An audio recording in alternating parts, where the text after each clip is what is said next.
ये हमारा lesson number 4 है, क्रिएटिंग द कैनवस। तो अभी फ़ोटोशॉप में जब भी किसी प्रोजेक्ट का हम आगाज़ करते हैं तो क्रिएटिंग द कैनवस से उस काम का आगाज़ होता है, यानी उस एरिया को हम डिफ़ाइन करते हैं कि जिसमें हमने अपना प्रोजेक्ट बनाना होता है, प्रोजेक्ट के साइज़ की और उसकी कलर मोड और रेजोल्यूशन की रिक्वायरमेंट के लिहाज से। इस लेसन को कवर करने के बाद हमें काफ़ी सारे कॉन्सेप्ट्स क्लियर हो जाएंगे कि हमने अगर किस किस्म का प्रोजेक्ट बनाना हो तो हमें किस किस्म की ऑप्शंस को जो है इसके अंदर अप्लाई करना है। इसके लिए हम फाइल में न्यू की ऑप्शन हमारे पास है, नया कैनवस क्रिएट करने के लिए। ये एक नई फाइल को बनाता है, एक पूरा प्रोजेक्ट हमारा यहाँ से बनने का आगाज़ होता है। कंट्रोल एन जिसकी शॉर्टकट है, इसको मैं कंट्रोल एन के ज़रिए से इस डायलॉग बॉक्स को एक्सेस करता हूँ। आप भी कोशिश करें कि कीबोर्ड शॉर्टकट्स को इस्तेमाल करें, क्योंकि इससे आपके काम की स्पीड पे काफ़ी फ़र्क पड़ता है। ये वो डायलॉग बॉक्स है जिसके ज़रिए से हम अपने नए प्रोजेक्ट को डिस्क्राइब करते हैं। सबसे पहले इसमें नेम की ऑप्शन है, यानी उस फाइल का नाम, उस प्रोजेक्ट का नाम जो हम रखना चाहते हैं वो हम यहाँ रखते हैं। हम यहाँ इसका नाम PRO-1 यानी प्रोजेक्ट 1 इसका हम नाम रख देते हैं। ये वो नाम होगा कि जो हम फाइल जब सेव करेंगे तो उसका ये नाम उसी जगह ये भी लिखा हुआ होगा। इसके बाद हमारे पास प्रीसेट की जो ऑप्शन है, इनफैक्ट ये प्रीसेट साइज़ हैं जो ऑलरेडी डिफ़ाइन हुए हुए हैं, पहले से डिफ़ाइन हुए हुए हैं। इसमें हाइट और विड्थ की ऑप्शन हमारे पास पहले से अवेलेबल हैं। A4 A3 पेपर साइज़ के लिहाज से हैं, या जो मुख्तलिफ साइज़ अमूमन इस्तेमाल होते हैं उनके लिहाज से। लेकिन अमूमन हम इसको इसलिए इस्तेमाल नहीं करते हैं क्योंकि हम अपनी हाइट और विड्थ अपने प्रोजेक्ट के लिहाज से खुद से डिस्क्राइब करते हैं। आप देख लेंगे इसके बाद हमारे पास विड्थ और हाइट की ऑप्शन है। अगर हम प्रीसेट साइज़ से कुछ साइज़ सेलेक्ट कर लेते हैं, बिलफर्ज हम 4 इंच बाय 6 इंच का साइज़ हमने सेलेक्ट किया, तो आप देख लेंगे 4 इंच बाय 6 इंच खुद से यहाँ हाइट और विड्थ लिखी हुई आ गई है। लेकिन अगर ऐसा नहीं है, हम खुद से करेंगे, तो ये प्रीसेट साइज़ हमें यूज़ करने की ज़रूरत नहीं है। हम डायरेक्ट यहाँ इसी जगह अपना हाइट और विड्थ को खुद से ऐड कर देंगे।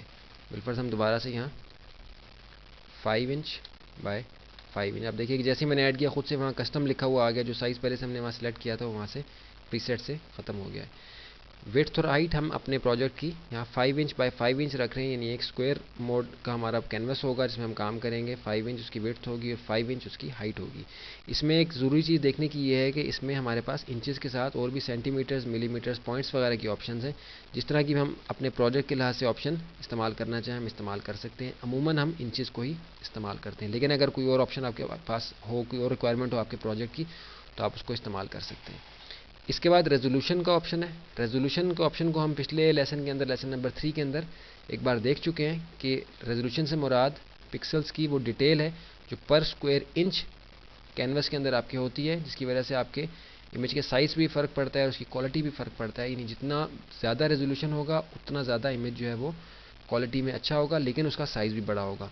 इसलिए अगर हम कोई प्रोजेक्ट वेबसाइट के लिए बना रहे हैं तो हम यहाँ रेजोल्यूशन हमेशा 72 रखेंगे। ये बहुत इंपॉर्टेंट चीज़ है, इसको गौर से सुने और नोट भी करें कि स्क्रीन के लिए रेजोल्यूशन 72 पहले भी आपको बताया गया लेसन नंबर 3 के अंदर। और अगर प्रिंटिंग के लिए आपका कोई प्रोजेक्ट है तो मिनिमम रेजोल्यूशन जो है हमारी 300 की रिक्वायरमेंट होती है। अगर बहुत बड़ा साइज़ हो या किसी प्लॉटर से वो प्रिंट होना हो किसी होर्डिंग के लिए, तो उसकी रिक्वायरमेंट आप जहाँ से आपने अपनी आउटपुट लेनी है उनसे आप मशवरा कर सकते हैं कि उनके प्लॉटर के साथ जो सॉफ्टवेयर होगा उसके लिहाज से वो क्या रेजोल्यूशन आपको बताते हैं, उस लिहाज से आप करें। क्योंकि बहुत ही अगर हाई रेजोल्यूशन इमेज होगा, बहुत ही बड़े साइज़ का अगर आपका इमेज है, तो रेजोल्यूशन थोड़ी कम कर देंगे उसकी हाइट और विड्थ के लिहाज से, या ये कि जैसी रिक्वायरमेंट उनके सॉफ्टवेयर के लिहाज से होगी उस तरह करेंगे। लेकिन ये कि हमारा प्रोजेक्ट अगर वेब के लिए होगा 72 और अगर प्रिंटिंग के लिए होगा तो मिनिमम 300 हम रखेंगे। 300 काफ़ी होता है, बहुत अच्छी क्वालिटी का हमारा इमेज प्रिंट मीडिया के अंदर जो है वो 300 रेजोल्यूशन के ऊपर आता है।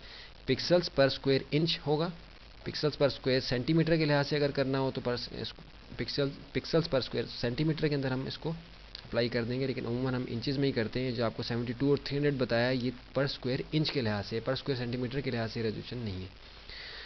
इसके बाद हमारा कलर मोड है, ये पहले हम डिस्कस कर चुके हैं लेसन नंबर 3 के अंदर। कलर मोड यानी RGB जो है हमारा स्क्रीन के लिए है, यानी जो हमने प्रोजेक्ट बनाना अगर वेब के लिए है तो RGB के अंदर होगा, और अगर प्रिंट के लिए हम बनाएंगे तो हम CMYK जो एब्रीविएशन है सियान, मैजेंटा, येलो, ब्लैक की जो 4 कलर्स हैं जो हमारे प्रिंटिंग मशीन के अंदर अप्लाई होते हैं हमारे प्रिंटिंग के दौरान, तो उसके हम CMYK, इसकी सेपरेशंस जो हैं वो 4 अलग अलग होती हैं। ये हम चैनल्स को कवर करेंगे। आप देख रहे हैं कि लेयर्स के साथ ये चैनल्स का पैलेट है, इसको हम जब समझेंगे तो CMYK और RGB का कॉन्सेप्ट हमारा मज़ीद इंशाल्लाह क्लियर हो जाएगा। इसको हम थोड़ा सा देख चुके हैं अपने लेसन नंबर 2 के अंदर।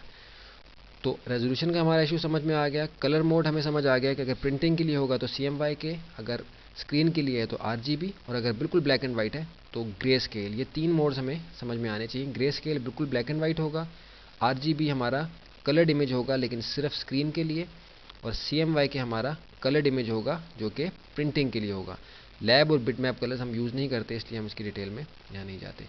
इसके बाद 8 बिट, ये क्या लिखा हुआ है, ये कलर की डिटेल है। इनफैक्ट आप देख रहे हैं कि यहाँ नीचे आपके सामने लिखा हुआ आ रहा है कि हमारे कलर का जो डेप्थ है वो उसकी डिटरमिन होगी कलर की, कि हमें कितने टाइप के कलर्स अवेलेबल होंगे अपने इमेज के लिए।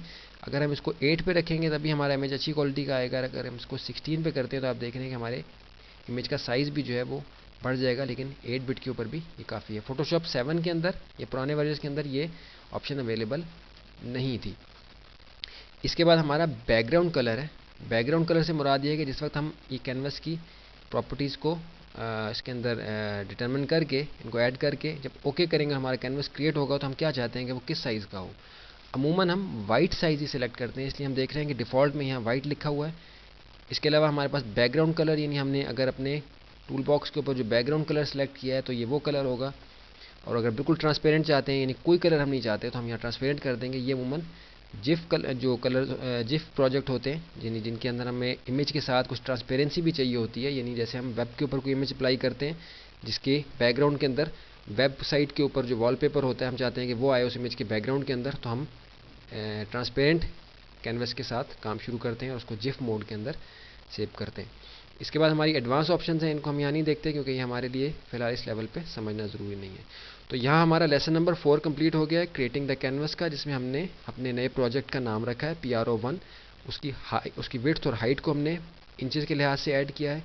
रेजोल्यूशन उसकी हमने 300 की थी, हम यहाँ 72 कर देते हैं। 72 उसकी रेजोल्यूशन पिक्सल्स पर स्क्वायर इंच। कलर मोड इसका हम RGB कर देते हैं क्योंकि हम स्क्रीन के ऊपर काम कर रहे हैं। हम स्क्रीन के लिए भी फ़िलहाल ये चाहिए क्योंकि साइज़ भी इसका छोटा हो। अगर प्रिंटिंग के लिए हमारा प्रोजेक्ट जाना होगा तो हम CMYK में इसको अप्लाई करेंगे। 8 बिट कलर्स की उसकी डेप्थ है और बैकग्राउंड कलर जो है हमारा वाइट है।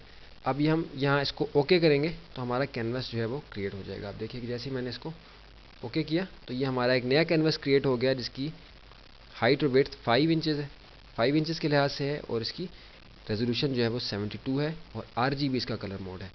अब हम देखेंगे कि आप देखिए कि फ़ाइल का नाम जो मैंने रखा था आपके टाइटल बार के ऊपर PRO1 फाइल का नाम रखा था।